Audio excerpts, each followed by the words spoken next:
Pemirsa, untuk membahas soal gempa yang terjadi di Tapanuli Utara, kita akan berbincang dengan Daryono, PLT Kepala Pusat Gempa Bumi dan Tsunami BMKG lewat sambungan Zoom. Selamat siang, Pak Daryono. Selamat siang, Mas.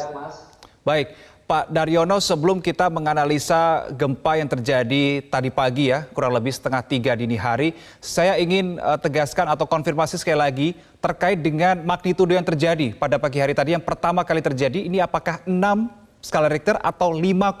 Yang betul yang mana, Pak Daryono? Iya, jadi 6,0 itu memang tidak salah ya, karena itu informasi cepat kita, preliminary kita. Karena memang saat info cepat itu sensor kita belum mencatat semua. Setelah kita lakukan updating dengan menggunakan data yang lebih banyak dan lebih lengkap, maka fix kekuatan gempa yang memicu gempa itu adalah 5,8. Baik, 6 skala Richter kemudian terkoreksi menjadi 5,8 setelah data-data yang terkumpul. Ini lebih lengkap begitu ya. Baik, Pak Daryono, gempa yang terjadi di Tapanuli Utara tadi pagi disebabkan karena adanya aktivitas segmen renun. Sebetulnya bagaimana karakteristik dari segmen renun ini sendiri, Pak Daryono? Iya, jadi segmen renun itu merupakan salah satu segmen gempa di sesar Sumatera atau the Great Sumatera Fault Zone ya, dan itu merupakan sesar aktif yang persis di barat Toba dan Toba, dan ini memiliki panjang itu sampai 220 meter ya. Kita bisa mengatakan sesar ini cukup panjang ya, dan berdasarkan kajian para ahli itu gempa sesar ini, renun ini bisa memicu gempa hingga mencapai 7,8 magnitudo. Sehingga cukup besar gempa yang bisa dipicu oleh sesar ini. Dan kalau kita melihat sejarahnya memang sesar ini sudah beberapa kali memicu gempa. Dan menariknya di sebelah selatan sesar segmen renun ini juga terdapat namanya segmen Toru. Ya. Segmen Toru itu panjangnya 95 km ya.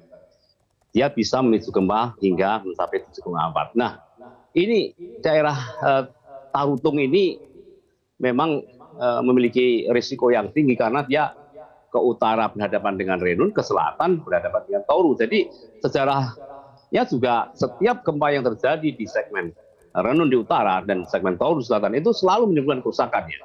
Kalau kita melihat catatan sejarahnya cukup panjang di daerah Tarutung ini diguncang gempa sejak tahun 1916, yaitu kekuatan gempa yang terjadi itu 6,8. Ini merusak, Mas.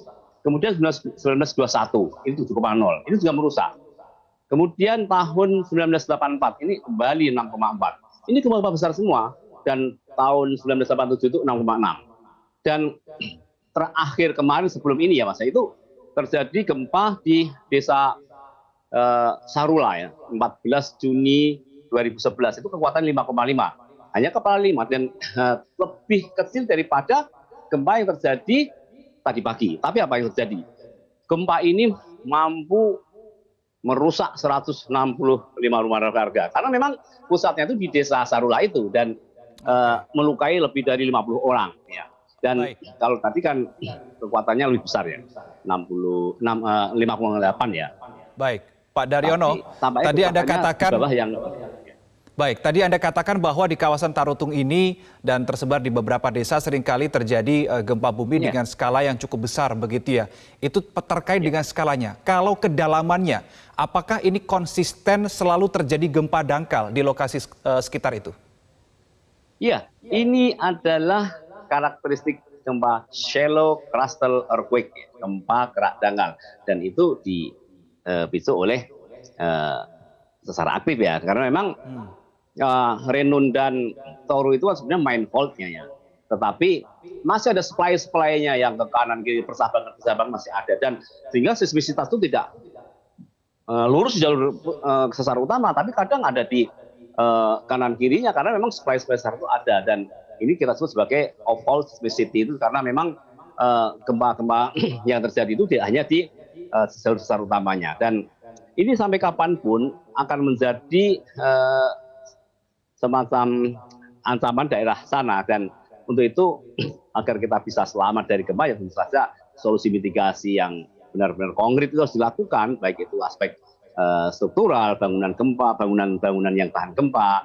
Tapi bangunan gempa itu harus mengacu kepada magnitudo tertarget yang ada di tempat situ. Misalnya sampai di 7,8. Ya mestinya civil engineering gempa itu harus bisa mendesain gempa yang aman untuk 7,8. Itu disebut building code itu dan harus diwujudkan. Nah, kalau belum mampu, itu kita masih punya banyak pilihan. Bangunan dari bahan ringan seperti kayu dan bambu yang desain menarik kan bisa. Sehingga tapi yang tidak boleh itu adalah bangun rumah tembok asal bangun, karena sampai kapanpun ini akan terjadi gempa. Catatan panjang itu banyak sekali gempa di sebelah ini, Mas. Dan yang kecil pun juga kadang merusak. Kepala 5, 4, itu kalau dangkal merusak, Mas. Ya, Pak Daryono, di segmen renun tadi Anda mengatakan bisa memicu terjadinya gempa bumi paling tinggi adalah magnitudonya 7,8. Hal-hal apa saja yang bisa memicu sehingga gempa bermagnitudo maksimal itu bisa terjadi? Ya, sebenarnya kalau kita melihat rumusan besar magnitudo itu kan kita metode scaling law ya, itu sebenarnya asumsi dari sebuah panjang dari jalur rekahan yang terbentuk, kemudian lebar dari bidang yang bergeser. Nah, intinya panjang sesar itu menentukan magnitudo tertargetnya, Mas. Jadi kalau memang renun itu sekitar 220 km ya, tentu saja itu lebih besar daripada Toru yang di selatan yang hanya 7,4 dan itu hanya 95 km. Sehingga aspek panjang kemudian asumsi slip pergeseran yang terjadi itu menjadi unsur untuk menghitung kemungkinan magnitudo terbesar yang terjadi. Dan ini adalah worst case ya. Dan kita para ahli gempa itu menentukan magnitudo sebesar ini itu sebenarnya bukan untuk tujuan menakut-nakutin ya, tapi ini sebenarnya untuk diacu oleh ahli sipil gempa bahwa bangunan yang ada di desa itu harus didesain dengan magnitudo sebesar itu supaya ketika terjadi gempa ya kita aman, tidak terjadi dari kerusakan, tidak roboh ya. Baik. Mungkin bisa retak, tapi kita tidak roboh, biar tidak melukai dan tidak membunuh penghuninya. Oke.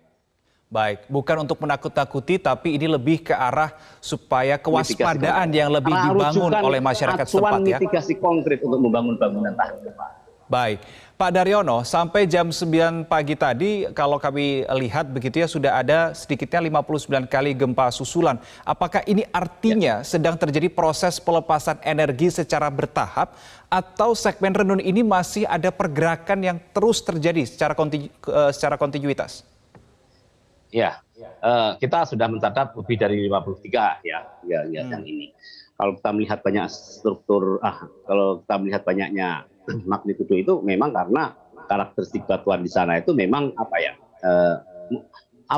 mudah rupture gitu ya. Jadi ada istilah namanya brittle ya, sehingga mudah patah gitu. Sehingga ini sebenarnya bukan berarti ini akan bergeser terus, tidak. Meskipun sebenarnya slip rate-nya itu juga sesuatu bergerak terus, tapi kan nanti akan terakumulasi. Nah, untuk saat ini itu terjadinya banyak gempa susulan itu karena memang lazimnya gempa-gempa kuat itu pasti akan diikuti gempa susulan. Karena dari aspek tektoniknya itu ketika terjadi pergeseran ya, itu batuan itu bergeser saat tiba-tiba itu, sehingga dia itu juga memiliki gaya untuk mencari kestabilan tektonik, mencari kestabilan di mana dia harus seimbang lagi, sehingga kadang dia bisa berbalik atau dia mencari posisi seimbang yang akhirnya menimbulkan rupture kecil dan itu sebagai gempa susulan, gitu Mas.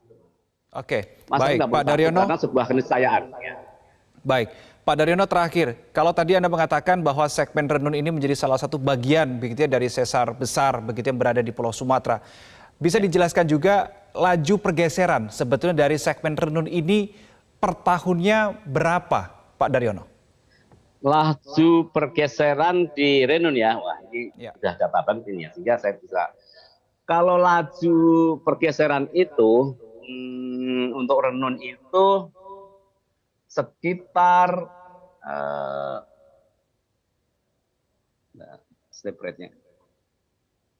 Renun itu 27 mm per tahun, Mas. Jadi ya sebenarnya cukup kuat, dan sesar-sesar Sumatera itu sebenarnya sesar regional yang laju gesernya itu cukup kuat, Mas. Sehingga itu juga menjadi faktor kalau terjadi locking, maka dia akan mengakumulasi energi itu menjadi sebuah energi gempa yang cukup dahsyat. Dan kalau dalam sejarah itu gempa-gempa di sesar Sumatera